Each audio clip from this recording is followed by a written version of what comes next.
Hello, everyone. Welcome to Stand, Be, Shine podcast. This is a podcast for those who long to feel, express, and be who they truly are. My name is Cherie Burton. I'm your host, and this is one of my deep, deep passions, communicating ideas, sharing from my heart, and creating offerings of love to those who feel called to receive those from me and also from my guests. And I'm going to start putting a disclaimer into my episodes. A lot of the things that I talk about with the guests and a lot of the guests that I have come on are not necessarily reflective of the views I personally hold, but I love the diversity of voices and I love bringing such a smattering of female thought leaders into this space and male thought leaders into this space so we can actually dive deeper and open our minds to other ways of thinking, feeling, seeing, and believing. So I'm joined in this episode by my soul sister from India, Jonita D'souza. We're going to dive into the transformative power of self-devotion, this whole journey of being your own kind of leader by following your heart. Now, she was on another episode of mine that we did, I can't remember how far back, where we talked about the dark feminine. And just to explore the paradox of this, the only way that you can really find your inner light is through what we call the dark mother archetype, or the actual presence of goddess mother who is guiding, supporting, and sustaining us during our shadow work. And you can even look at it as earth mother and the soil and how dark that is as we're germinating and seeding and sprouting and growing roots.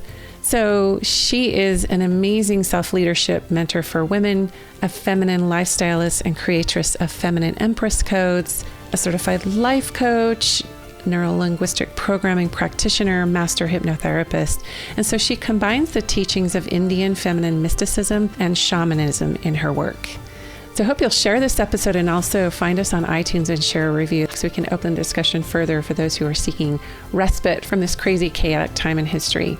I have some exciting announcements coming up, so make sure you're following me on Instagram, Cherie.Burton, and asking to join our private Facebook community, Stand, Speak, Shine community, because right now I'm gearing up to launch something early 2024 that I've been wanting to do a long time. I'm super excited about it. And if you follow this podcast and listen to it, I think you'll love it. So follow me on my social channels and stay tuned. Jonita, welcome to Stand, Speak, Shine. Yeah, I'm so excited to have this communication and conversation with you. It's been a couple of years since we spoke, and I'm so excited to catch up on all the things that's been happening for us.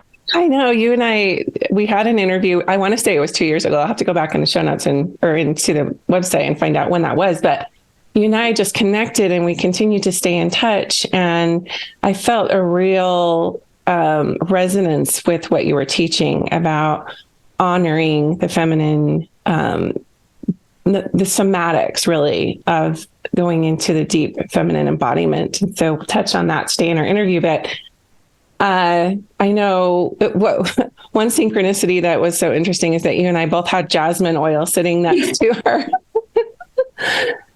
our desks here as we commenced this interview unknowingly. So that is the oil of beautiful, deep feminine.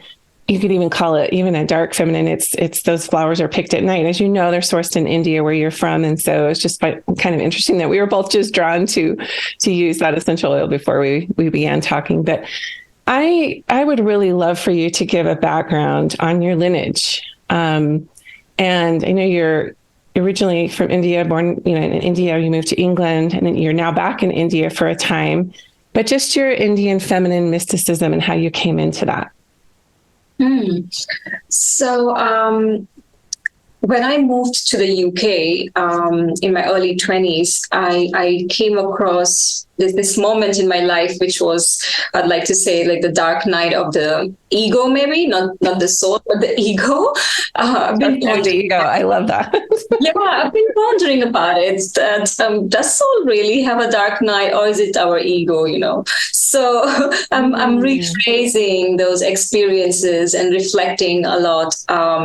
So when I got an opportunity to move to England in my early 20s, I thought that was freedom for an Indian girl going into the Western world, and I could express myself. So I was really happy, but also confused at the same time because I could not understand the dynamics of outward expression of beauty. that I noticed in women there.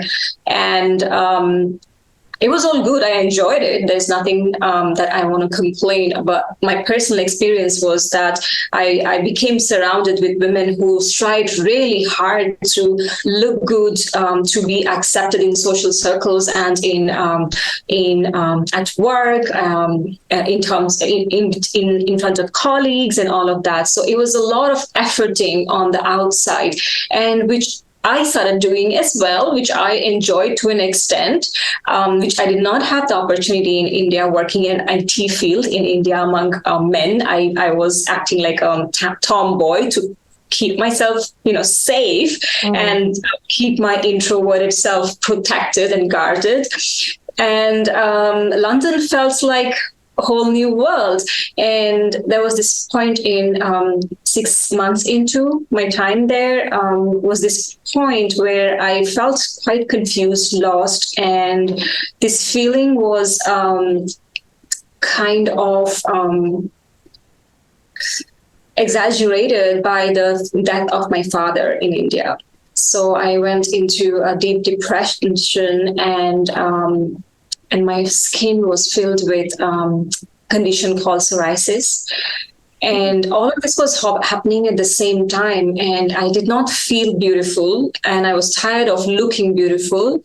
And I was really sad and upset. I thought that being in India and striving so hard to become an independent woman and making my way, finding my freedom in the Western world, I had made it. But I was so lost and angry with God. And that was the moment where, through series of synchronicities, I was guided to a teacher who became my mentor for the next few years. And she told me that I'm going to show you your essence. And this essence work really touched me because I was confused as who I am as a woman. In the East, it didn't match what I felt like. In the West, it didn't match or feel like who I was. So, and I was really angry. She gave me a book by the Dalai Lama, and it said that the loss of dear one can be one of your greatest gifts in life. And that made me really angry because I did not want gift. I wanted my father back, who was, my cheerleader and greatest supporter.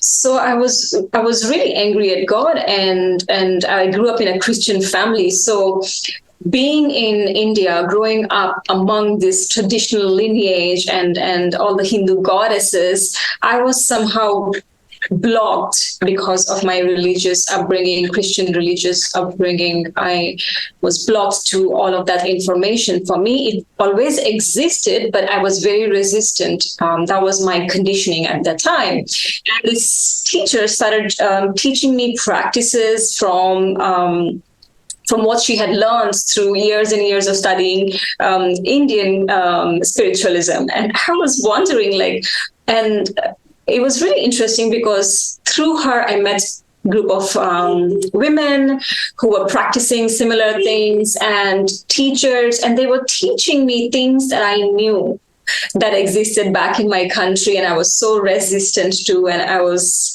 I thought of that as not for me because I'm a Christian girl and, this is not for me and all of that. And so it really made me think and question my beliefs into why I was, removed from my original lineage, or why I was removed from there and taken away to a different land, so that I can look back and find resonance to something that was already there, that already was always present. So that was the beginning of my journey into coming back to my lineage.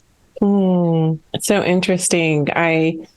I've been hearing from a lot of women who have different traditions and ethnicities, and you could call also like faith traditions and direct lineages and teachings, and just how they came into a certain point in their life where they wanted to be more universal and more allowing of other ways of looking at things. I include myself in that too. when you are in a heavily Christian, and I don't mean to say this in a derogatory way towards Christianity, but a lot of times people can get so locked in to one way of looking at things that they forget that this is a vast universe with, a whole bunch of different traditions, even on this earth, that link back to some beautiful, I guess you could say, goddess worship, or more of that feminine, matriarchal, or divine feminine type of cosmology that was completely extracted from a lot of these. You could call Christianity a newer religion than Hinduism, for sure. Yeah. In a sense that almost colonizing some of these traditions that have existed, that revered the goddess, that are mythology a lot of times, but they hold rich meaning, and archetypally they connect us back to who we are, especially as women. Yeah, archetype, that's the word.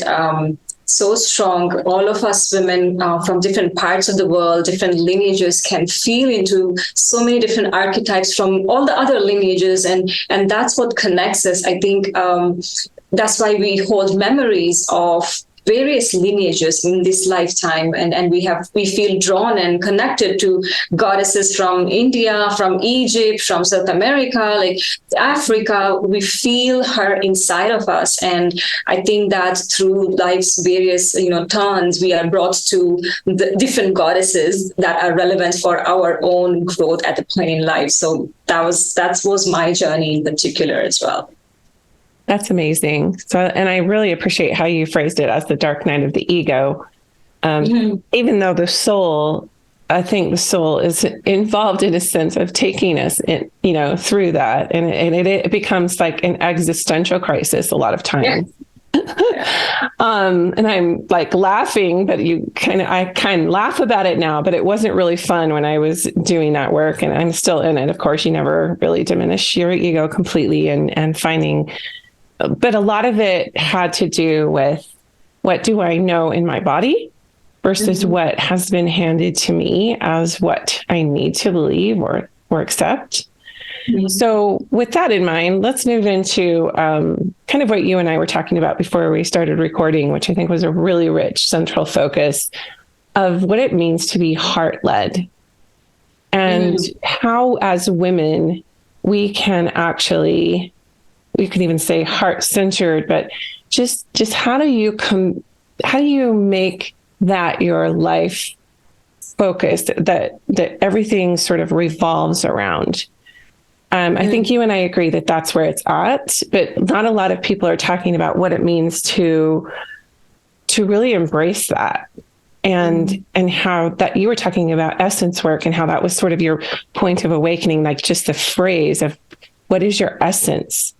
And I think a lot of that has to do with where the heart is leading us. So that's just a long way of prefacing this question of what it means to be heart-centered or heart-led for you. So when working with the heart, what I came to the understanding is that we do not totally claim the innate nature of our hearts. We have felt so much of pain, and we hold that tenderness, and there is a lot of hurt and pain that we can feel in our hearts as women, due to various kinds of experiences, and we see heart as this tender thing that that we need to hold and guard and even make a wall around. And interestingly, doing the dark feminine work was about opening your heart and let it bleed. Let it bleed to the point where you begin to trust the true nature of your heart. The heart is called anahata, which is the Sanskrit word for the heart chakra, anahata chakra. And anahata means something that can never be destroyed, can never be beaten, or can never be unstuck, can never be stuck. It's unstuck.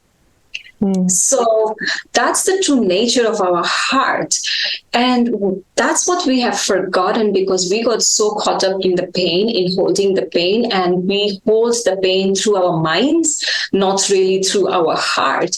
And we walk guarded. We're all scared to really trust that our hearts can feel more pain, and it has the ability to feel the pain. So working with the dark feminine, and as I said, like letting my heart bleed open and really looking into scenarios that were hurting me, and really going into the worst case scenarios, and sitting there with my heart open and letting my heart do its thing. And it cannot be put into words. It's so interesting because, you and I can feel it, and the women listening can feel it, because the workings of the heart, when you open your heart, there are no words to put in there, but you feel this power that is in your heart. And you can be a mess, you can be feeling sad or low, but you can in the same time trust the power of our hearts. And for me, it became a journey to understand the worthiness of my heart itself.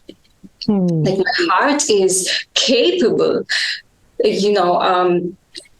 we have been conditioned to see our heart as a weak thing, heartbroken. We use these phrases so commonly. So for me to, and worthiness comes from this root word to worship. So when I started worshiping my heart in rituals where I could call in my pain, and I can really hold my bells of love, as they call in Taoist, to your breasts. When I could really hold my breast, my heart, and just feel the pain, you reach a point where there is no more pain. There is just absolute nothingness. And we are afraid to go there. Let's talk about that a minute, because I know last time you and I talked, you sort of instructed our listeners on what the dark feminine is. And even that word dark, that what we've associated with that, meaning evil or bad or wrong. And what I hear you say is that, and I completely agree, that there's this piece of it that's not able to be broken. It's indestructible, and it's centered in the heart. And I didn't know that that's what Anahata meant. So thank you for that. But with the dark feminine, and with, it's almost like when we say nothingness, we don't mean meaningless or nothing in the sense of worthless. Mm-hmm. The no thing, or the nothing, or the dark cosmic womb is where all life originates, all ideas, all innovations, all inspirations. So let's just work there for a minute, and maybe bring people into, like, why is that so scary? Why do we feel this really dread? I would even call it terror or dread around going into nothing. And how do you define that? Yeah. In the void, there is this emptiness, and this emptiness is the fertile ground. And often we are just so conditioned to fill up all those empty spaces in our lives. We don't even know how. So first of all, I didn't know how to even reach that space, let alone what it means or how to get there. So we are so conditioned to be busy and really numbing our feelings that we do not like this emptiness. I remember working with a couple of women who had issues just going to bed without listening to or scrolling through their phones, and because they could hear their thoughts then. If they did not do they had to be alone with what was happening in the mind and what was going on for them internally, and it's just yeah. And this is also the workings of the dark feminine. When you are in the space of nothingness or total silence or absolute doing nothing, non-action, and you listen, she begins to speak. She begins to speak things that you're not interested to listen, that you don't want to listen, that you know that you should be listening, but you're ignoring. Yeah, and you resist, we resist that, and then we go about numbing that. So there is this whole loop that keeps going on and on and on. So that's how I actually feel that then we are resistant to the nothingness, and we are afraid to feel the pain, because pain has been so energized, and it's so beautiful that our heart has the ability to hold pain and pleasure at the same time. And this has been my practice, to really, hold my heart and call in my pain, and go into breathing and really holding until I find that sweet spot. And there is always a sweet spot. We're just not patient enough. Yeah, it's something I've been writing and reflecting on quite a bit, is the cave, the metaphor of the cave, and going into, you have your own inner light, you have a flashlight, if you will. And usually those quote unquote dark places, I think there's a quote, even maybe it's Joseph Campbell or Rumi, but the cave you fear, it is Joseph Campbell, the cave you fear to enter holds the treasure you seek. So the gold and the real richness and the truth of who you are, it requires you go into the unknown. This is the heroine's journey, or the hero's journey. Is part of it is, and we're like in religion and in academia and even just general cultural social programming, we're taught to avoid the cave. Like, here is the truth for all of you. Look no further. And this is inner work, these caves. This is deep plunging of an interior excavation or interior exploration. So when you had that realization, because I know this is your work, with women and the dark feminine and what that represents, when you really get in there, there's actually no fear. Like, the fear response is the journey to the cave. But when you're actually turning the flashlight on, which is all about the heart, right? When you actually turn that light on inside and find that's when you find that treasure. So I love that metaphor. And I love the idea of facilitating women through these interior caves. And I know you do too. We just do it differently. We're doing shadow work, but we're doing it differently. You're doing it through your lineage. I'm doing it through mine. So how do you midwife or guide a woman into that cave, and how does she find the flashlight so that she has her bearings about her? There has to be a willingness to look into the parts of ourselves that we are denying. And so this is foundational. So I cannot guide anyone or any woman specifically if they are not willing to look into the parts that they have denied themselves of. And parts can be emotions specifically, desires, longings, pain. So anything that is holding our hearts heavy, and looking into that first, what is burdening us, that what are we denying? Because this is what the dark feminine reminds us to look into, and she keeps whispering all those things. And once we are ready and willing, then it becomes a journey to also accept the fear, because I have for many, many years tried to get rid of my fears, fear of public speaking, fear of this, fear of that, fear. There's always the fear. Fear always exists, and it comes back with new faces. Once this fear is cleared, something else comes up. So I realized that I was spending a lot of energy trying to heal my fears, or fix my fears, or get rid of my fears. Mm-hmm. And so it became really important for me to not spend a lot of energy there, but really invoke the ability that fear and desire can exist at the same time. And how will that look like? how will that look like? And how can I walk in duality? And this is the part of Tantra. How can I walk in duality? Is that even possible?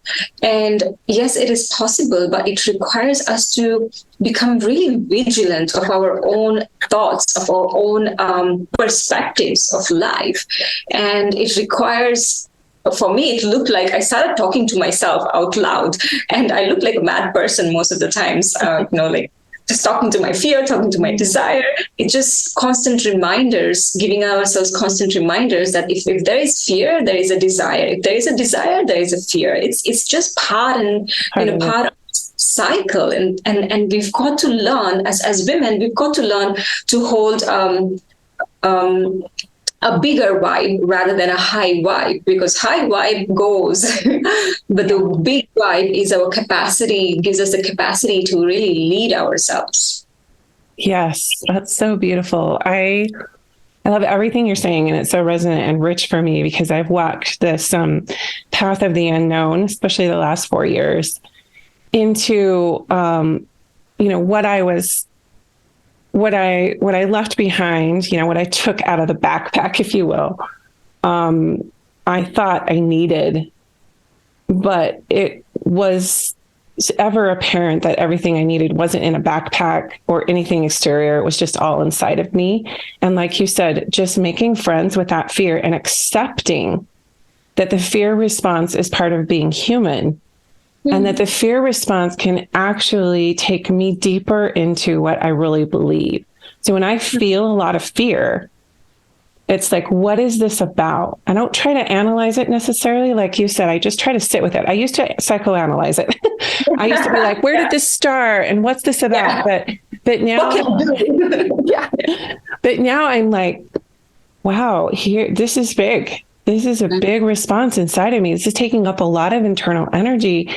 And then I just try to send love to it because, that's the catalyzer. That's what puts us back into the heart space.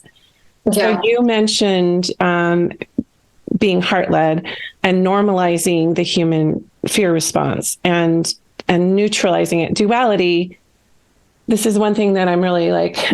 As I look at my astrological chart, it's just like, oh my gosh, I'm meant to hold tension in this life. I'm meant to hold this tension, and all of my desires and all of the things and the longings of my heart have a tension point because it requires that I balance that duality. And you're nodding, and I know you know this. What we mean by duality, listeners, if you're unfamiliar with the term, is just everything that holds light has a shadow side to it.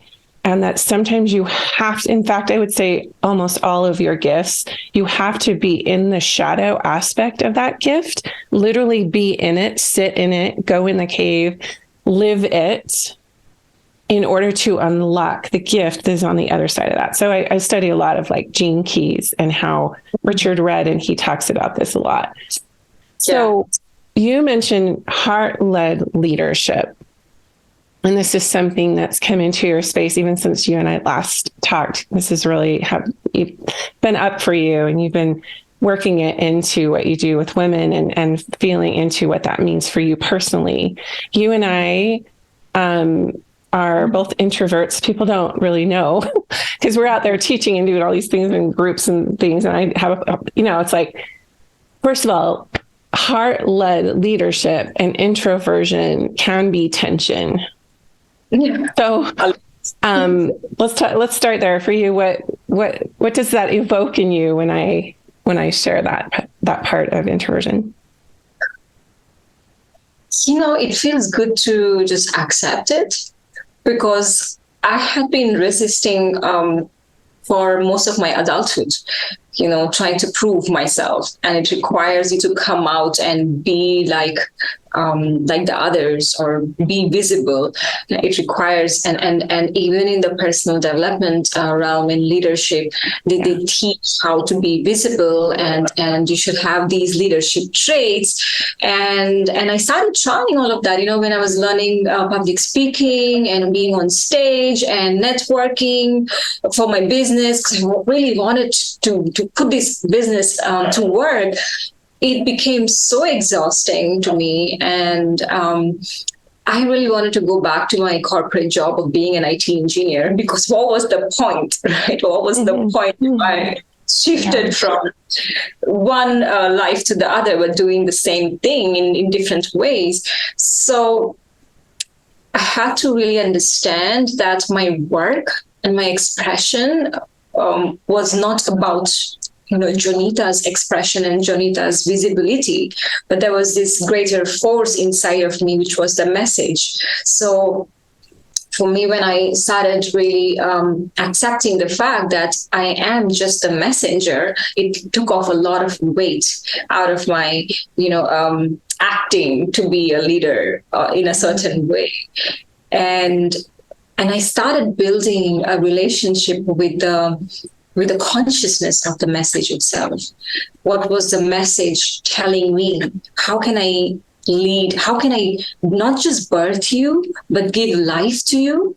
So I spent hours journaling as if I am the message, and this consciousness has a message for Jonita. So I did like hours, and I do it even now. Like when I have a project coming, like really bubbling inside of me, I go for a few days into my cave and just writing as the consciousness.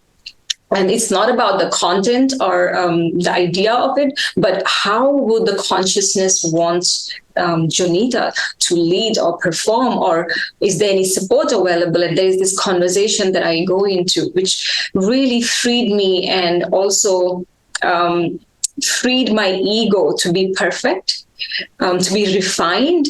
And every time I made mistake, I wasn't being that harsh to me anymore, because I realized that I'm a messenger. I can course correct. It's not about me. So that was a huge part in me understanding how I can lead as an introvert, and constantly asking support from my message itself. That's beautiful. It's almost like that idea of God having the experience of being Jonita, and God expressing themselves through Jonita, the masculine, feminine, deity piece, and the divine piece of that yin yang force that comes as a very unique expression through each of us.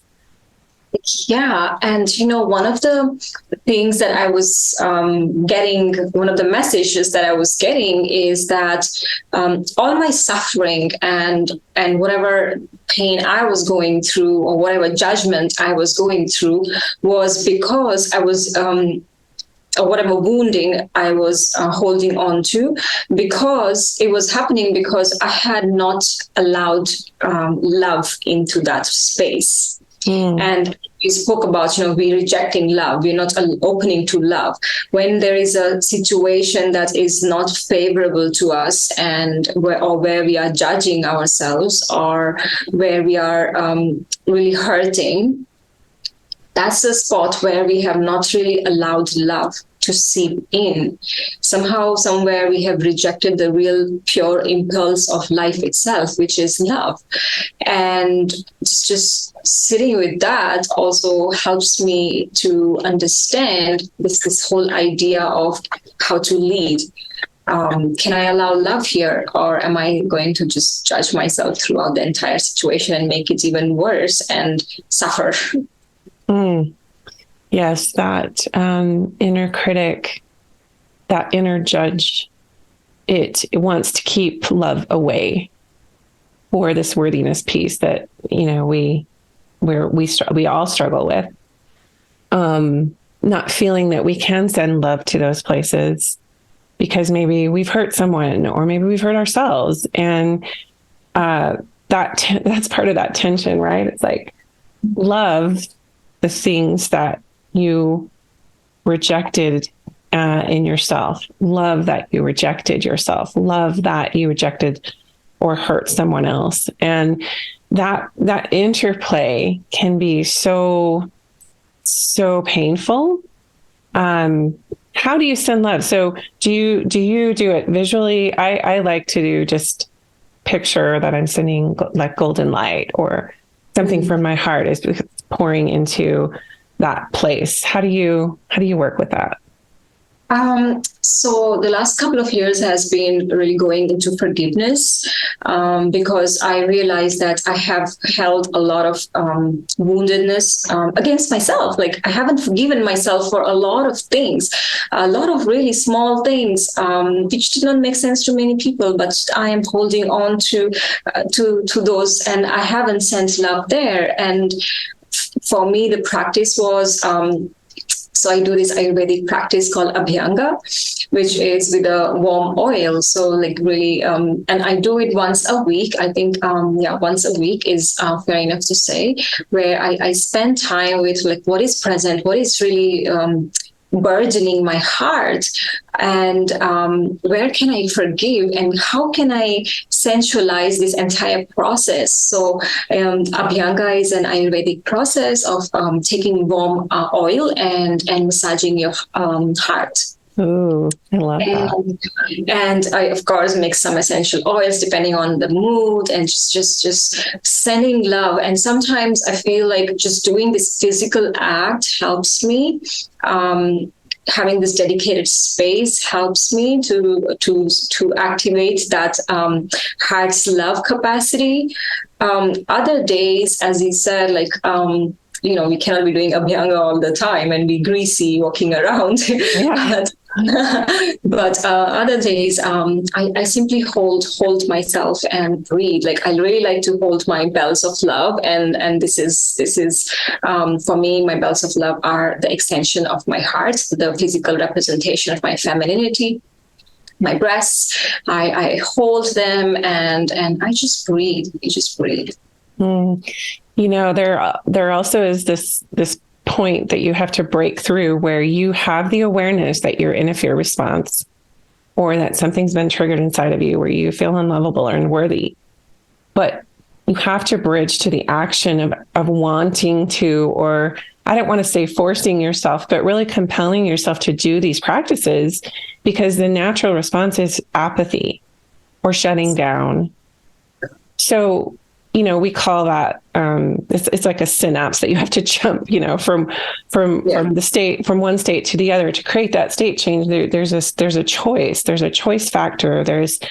And I have found that a lot of times the women that I work with, because they are in deep self-abnegation or beating themselves up, they don't feel that they deserve to do something like on the unconscious level, that they don't deserve to do something like taking the steps to warm up oil, putting essential oils in it and rubbing it on their heart.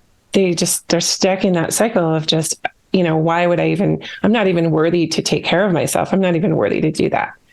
When you have the awareness that that's what's going on, what's your advice there? Yeah, I have several clients saying the same thing. And even when they do that, they don't feel anything. That's what they say. And, I've heard from many saying that, yeah, I did that, but that was it. And it didn't work well, or it was good for 5 minutes, but I still feel the same. And I feel that what we are doing is we are trying to process things in the body using the mind. And that's where the disconnect is, because we don't know how to stop our mind from interfering, firstly. So it becomes an active process to give an activity to the mind itself. And I keep saying that, okay, tell your mind to allow 5 minutes, or tell your mind to remind yourself that if I go into the mind, then just breathe. And one of the things in this path is so important for us women who are called to lead our lives in certain ways is the ability to sit in active discomfort, to really be able to hold this tension, as you were saying, like holding the tension. And this is the way right now. We have we have softened, but we have not tapped into this powerful reserve that we have, which is so resilient. Especially as women, we are emotionally extremely resilient. Somehow we have believed that we are broken, and we do not have the capacity to hold that tension, and we want to do everything by ourselves, like through our minds.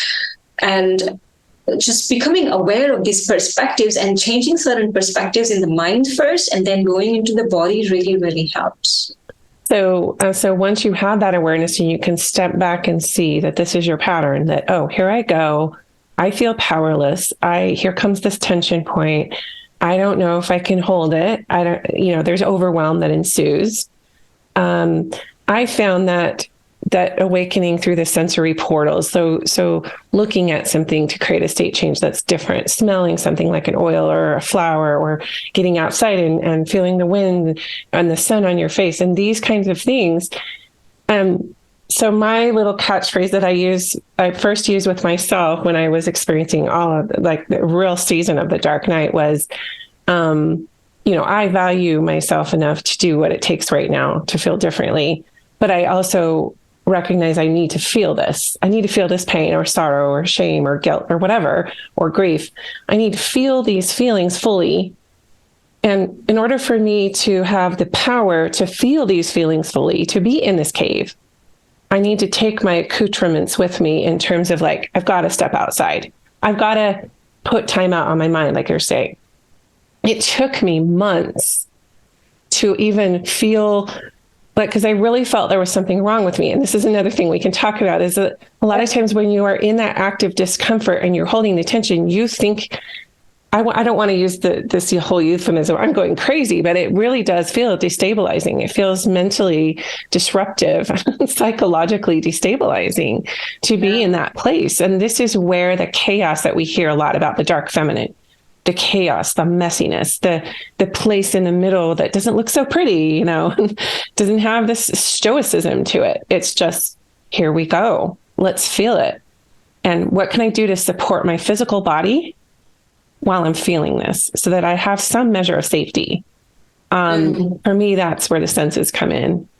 Yeah, it's so important, because for us women, through senses, we can really activate a lot of feelings and even the codings in our bodies, huge remembrance.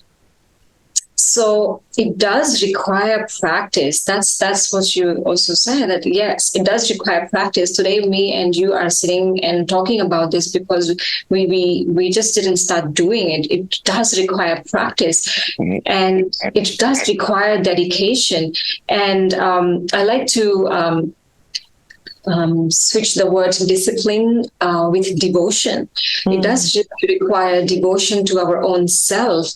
Like, how much am I really committed to feeling all of it? It does require that inner marriage, inner commitment with our own selves first. It has to, again, it comes from the mind, but the decision has to be made first. And feminine is not only just beauty, it's chaotic, it's messy. So the whole idea that we cannot go into feeling messy is counterproductive to the feminine, because when we do the dance, the dark feminine, in our messiness and in our lying in a pool of our tears, those are the moments where we hit that sweet spot where this huge burst of creativity opens up. It has happened several times for me, for the women that I have noticed. It is just there, but we cannot meet it always through our beauty. Sometimes we meet it through our messiness. So the whole idea that we have to do good things to activate something deeper inside of us is an illusion, because the feminine is way beyond that. It has no definition, and the senses really help us feel all of that. Our senses really align our bodies to those feelings of wanting to feel things. Yes. And I've always said the senses are your feel-good portals, but sometimes they activate this pain or this trauma or the shadow aspect that we've been unwilling to feel. And so we judge it. Oh, I feel messy right now. I feel chaotic. I feel this. I feel overwhelmed. And those, like you said, those are the points where we decide a decision must be made that you are worth it, that devotion to self is paramount. And I know that you and I are aligned on this one, that you are in devotion to yourself. You are in devotion to the divine. They're the same. It's the same thing because you are a part of the divine. So as you serve self through these measures of, sitting with tension and holding it and feeling everything and doing the work, when you do that, you are actually, that's your greatest service on the planet. It isn't, you and I could go out and speak to large groups of people and have these programs and work with these women. But until, I don't see any higher work than what we're talking about here. Finding the light within, finding the disciple is the root word of discipline. I'm with you. It's all about devotion. It's all about a disciple into the divine that lives in you. It's the common denominator for you of what is taking you to the next place. It's the common denominator that connects us all. So yeah, anything to share about that, just the devotion to self and why that's so much a part of serving humanity and God. Yeah, we see devotion as something really sacred done to goddesses and things that are sacred. We don't bring it to our own selves, and that's something that we women have to remember, that we are the sacred. We are sacred beings. Through us we bring the sacred, and therefore it begins through us. And yes, we may feel like crap, and we may feel all of the things not good enough, and it happens to me regularly. I'm sure you also go through a lot of the hard, dense feelings. It is important that we don't make our identity to that. Yeah. Those feelings come and go, but our true nature is sacred, and the dense emotions come and go. So we can really become witness of this craziness called womanhood, because we experience such a big wide range of emotions in given 10 minutes. And we've got to stop attaching our identities to the emotions that come and go, and rather reclaim the devotion that is the sacred inside of us. Ah, so beautiful. So yeah, accepting, that I came here to feel it all, all of it. And when I really drop in and when I'm really present, I feel a lot of sorrow for what is happening collectively. I can really touch that and feel the grief of what's happening with humanity and what's, let's just say, even happening with women. It's this portal that you pass through to get into the mystery. It's difficult. It's an initiation, and everything we're talking about is initiation to the sacred, to touch the sacred in you, not outward devotion. Christ said the kingdom of heaven is within. There's so many religions that teach this, and spiritual communities and thought leaders and way showers and shamans and healers that are talking about the same thing, is that your highest work is to come back to the sacred within and to touch that and to source from it. That is what's fueling or will fuel your purpose. And it will also fuel how you feel day to day. But it's not always about feeling good. Yeah. When you touch the sacred, it's not always sunshine and roses and Can we feel shit and feel the sacred? Again, that's the duality. Yes. Piece. Yeah. And Mother, she cleans it. She metaphorically, the mother goddess is changing shit. She's changing diapers. Like, that's what the mother does. She cleans up vomit in the middle of the night. That is part of it. It's just all of it. Mm-hmm. She holds all of it. Yeah. And we do too. we can really sensualize our sadness. We have this gift, and we women know our patterns, like what makes us sad and what circumstances makes us sad. So instead of like resisting or starting to think positive or attaching our identity, how about just creating a sensual sadness ritual and just be with it, because eventually those emotions go. And when we allow ourselves to feel rather than think the feelings, when we think the feelings, we make up stories and stories and stories, just goes out of hand. It lasts. It's a loop. It's actually such a loop that you can get into when you try to create story around these feelings. These feelings that are in you are big, and they're not new. You didn't reinvent the wheel. You're not the first person to feel these feelings. We are all experiencing them. So I think the biggest part of that work is what you just named, is to have some kind of practice or ritual or ceremony around the big feelings like sadness or grief or depression or whatever. It's like, okay, here it comes. It's not me. I'm just experiencing it. It's just moving through me. No, it's the wave. Sometimes we are in the up tide and sometimes we're in the low tide, and that's the cycle. It's never going to be always the low or always the high. That's feminine. Yeah, it's what we signed up for. So we might as well ride the waves, right? Well, we could keep talking about this, and I know there's so much to explore here. I know our last episode was on the dark feminine, and I think, you and I have even moved deeper into this work, even, obviously since we last talked, and we're starting to see patterns and not only what's happening, globally, but what's happening in individuals as these changes are coming. We are being called to ride these waves. We're being called to move into a new way of being, and it requires that we go within. So what is the work that you offer? I know you have places online where people can find you. I'm part of your Facebook group, and I love that you speak so openly about sensuality and coming into the body. I know that you have a lot of tantric training, and I think it's the Taoist, you call it the ancient feminine Taoist tantric somatic arts, which is such a beautiful mouthful right there. But do you want to direct our listeners to where they can find you? Yeah. So most of my work is happening on Facebook. So you can find me through my name, Jonita D'souza, or Exploring Femininity. And that's what I can say. I'm restarting my Insta page, so I wouldn't recommend that for now. So, but I am mostly available on my website, jonitad'souza.com, and on Facebook. Great. I love that. Just the phrase exploring femininity. That's your work. That's what we've been talking about today.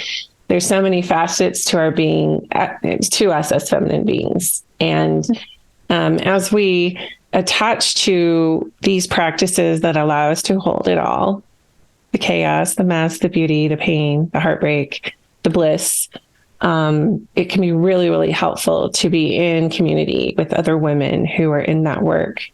So thank you for what you do. It's been an amazing connection with you, just feeling into your work and what you're about. I totally honor your work. Likewise, sister. Likewise, I totally love what you do with the oils and even the women's work. It's amazing what you've created. And I always enjoy reading your emails as well. And I am so happy to be, in conversation with women like you who resonate. We are like kindred spirits, and there are so many of us around. And yes, community is so important. We somehow somewhere like validating what we are going through and finding communities where we find resonance and validation through that is so important. We are all finding each other, aren't we? Yeah, we are. Yeah. We are. It's time. Thank you so much for this today, Jonita. My pleasure. Hey, so as always, just coming into your own knowing, your own body, your own way to navigate this world and all the complexities, the chaos around us, etc., comes back to strategies for self-devotion, for self-care, the restorative models of working that into your day. sitting with tension, the importance of sitting with tension and allowing yourself to fully feel and experience your emotions rather than avoiding or suppressing them. Also, sending love to fear. Instead of analyzing or trying to get rid of fear, she recommends sitting with fear and sending love to it. So this practice really helps to bring us back in our heart space and allows for that deeper self-connection.